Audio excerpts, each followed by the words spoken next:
Hi everyone, Fluffy Waffles here. I just want to do a quick reaction on the latest developers Q&A number 18. So let's kind of go through this. There's some juicy things in here. So question 1, after upgrading the hero's star ratings, it's too easy to upgrade a skill you didn't want to upgrade. Will you make it possible to lock the scope of skill upgrades? So I'm not going to read all this, but yes, they've admitted that this has been a feedback for a while, and after about 2 years, they are adding a feature where you can lock hero skill upgrades, and you can select like only upgrade skill 1, only upgrade skill 1 and 2, only upgrade 1, 2, and 3, or upgrade all skills. So this is a really good feature. This is probably going to be loved by the whole COD community. So yeah, I think this is awesome. So I'm glad that the developers have finally decided to listen to the feedback of the community and change this. So this will be great for those heroes that are like rally heroes or garrison heroes. You don't want to upgrade the rally or garrison talent first. So this will be great to tell them tell your hero which skills to unlock first and prioritize. The next question is related to increasing the rate of treaties and sentinel arrows that players can get. So they said in the next update, which is 1.0.39, they will add more ways to obtain treaties and sentinels. This is also great for those more free-to-play or mid-spin players who are not T5 unlocked yet. So this will help them unlock T5 faster. So I think this is awesome. Q3, will you question 3, will you lower the cost of migration and shorten the migration cooldown? They said that they're going to reduce it from 60 days to 45 days, so this is awesome. As you all may know, in the last migration period and KVK season that's coming up, they had to delay that matchmaking by a couple days just so that people that were on cooldown for the 60 days could come off cooldown just so that they can migrate and join the alliances they want. So I think this will prevent delays in the future for KVK starting up. And they're also going to reduce the migration costs, which is awesome. I'm glad they're doing that so that it makes it easier for players to migrate to other kingdoms that they are interested in, and this helps keep the COD community alive because we need more alliances and kingdoms to be alive and thriving so that the game doesn't die off. So this is a great thing that they're doing, and hopefully it benefits the COD community. They're also increasing the number of the number of migration permits you can get in the store for free or with either coins or with gems. What else are they talking about here? It looks like the cost is going to be halved by 50%, and they're going to somewhere it says they're going to refund people that have already migrated and whatnot. Previously, they're going to refund the difference of the change. So let's say you use 60 permits to migrate before this change, and the new cost is 30 permits. They will refund you the 30 that is the difference. Question 4, and I was kind of surprised about this one. I've collected a lot of epic and legendary city themes, but they're useless as I can only use one city theme at a time. Or you make it so that we can apply multiple city theme buffs at the same time. So they mentioned that they're gonna add a reliquary feature. After obtaining a city, it will be stored in your reliquary where you can activate it to receive its attribute buffs. The more city themes you collect, the more buffs you will be able to receive. However, the number of city themes that can be activated at once will be limited in order to avoid buff inflation and preserve balance.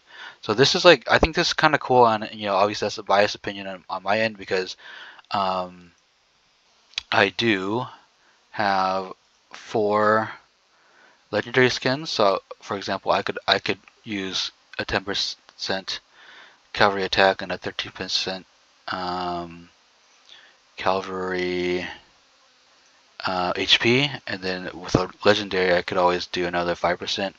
We don't know how many it's going to be limited to, but if we think it should be around 3. If it's more than 3, it might get a little bit crazy with all the buffs, but I think 3 sounds like a reasonable number. for the city's theme stacking. So I'm okay with that. There are Krakens that have more than what I have. For example, Crystal has like 7 or 8 city epic legendary city themes. So yeah, I think this is a great feature. And if you didn't want to stack the buffs, you could for example, I could activate cavalry, I could activate my infantry, and I can activate my magic attack. And that way I don't have to change city themes every time I'm deploying troops. If I wanted to be lazy, I could do that. That's another use case for this. So that's that question 4. It's probably going to be controversial for the free to play and mid spinners and anyone that doesn't have a lot of legendary city themes. But you can still use epic ones. You add later generation heroes to the gold chest. So here they're saying, yeah, they're gonna add, a system where you can select 8 legendary heroes to add them to the prize pool. So this is good. I wish I had. I didn't think they were ever gonna do this.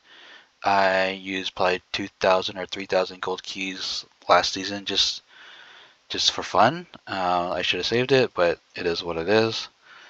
They talked about question 6 here about the strongest lord being hard to get the tokens. It looks like they're going to add a little bit more rewards to this, but the format isn't really going to change too much. Top 10 ranked players and strongest lord will receive heroes themselves as rewards as well as tokens. So it sounds like you will get like a full hero, which is 10 tokens plus what the rewards for the hero tokens were already for that structure. The number of rewards granted will not change. So yeah, they're not changing it, but they're adding 10 more tokens for the top 10 players. Better than nothing.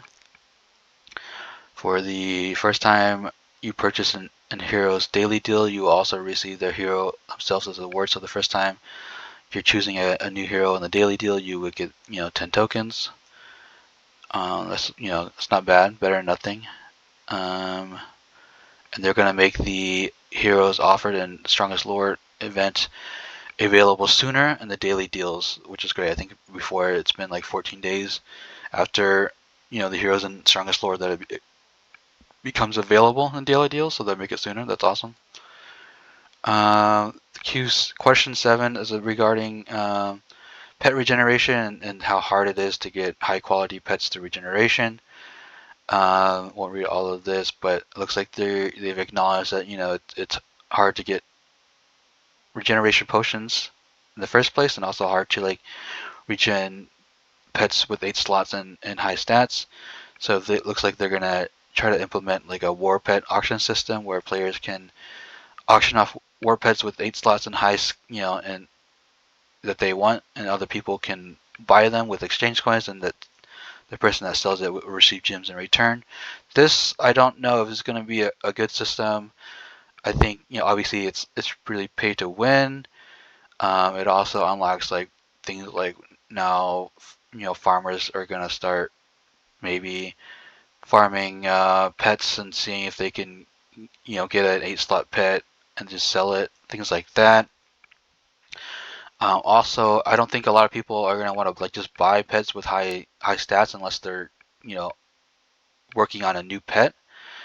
Most of us are just working on existing pets and trying to regen those to have 8 slots and better stats, because we a lot of those pets that we're regenning already have a lot of investment in the skills. It's we all know that skills cost a lot of money and also time if you're putting that investment into like the 3-star pet talent. So this might not be like as good as the developers are thinking it might be as a feature. Question 8 is regarding the marksman attack range for long range warfare. Previously, there's been discussion that this would become a permanent feature, and there's a lot of feedback in the community where a lot of people want it, and also a lot of people don't want it because they're concerned that it's going to make mages less valuable.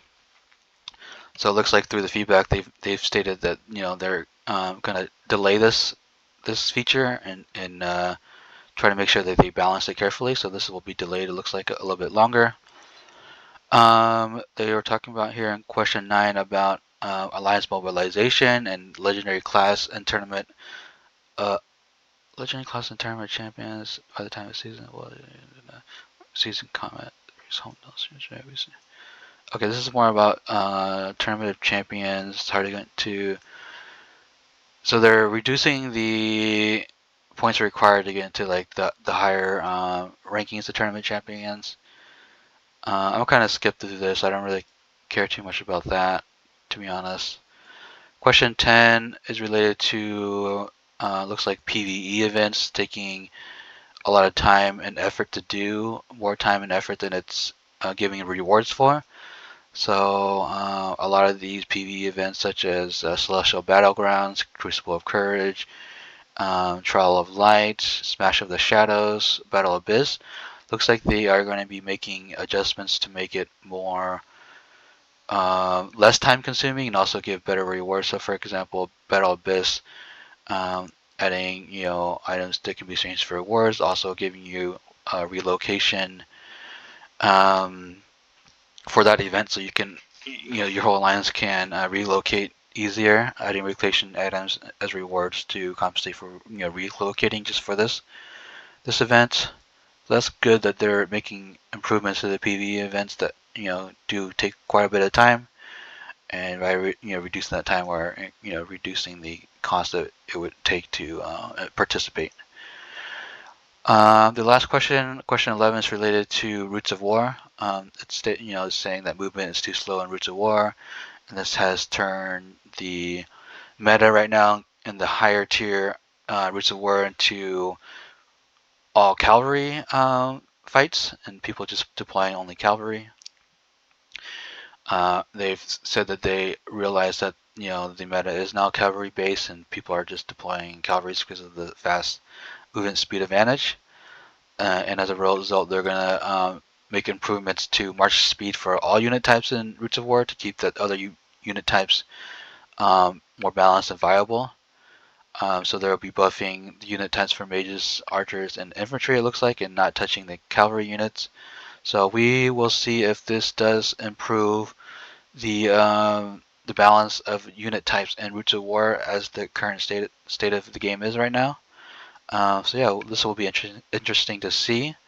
I don't know if I think it will, but just because cavalry will still, I think cavalry will still dominate, just because they can now charge an unyielding rush charge into the range and just kill them quickly.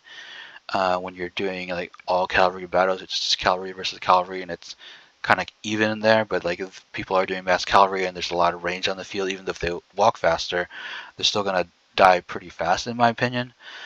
So we'll see how this works. Maybe it will help the infantry units a lot more to help counter the cavalry. I mean, I can see that happening, which will be pretty good and interesting to see. So yeah, we'll see how this impacts the current Roots of War meta and top tier alliances in the fighting. So yeah, I hope you enjoyed this reaction video and my feedback on this Q&A number 18 with the Call of Dragons developer. So yeah, if you did, please subscribe and throw a like, and have a comment. Go ahead and comment. Thank you again.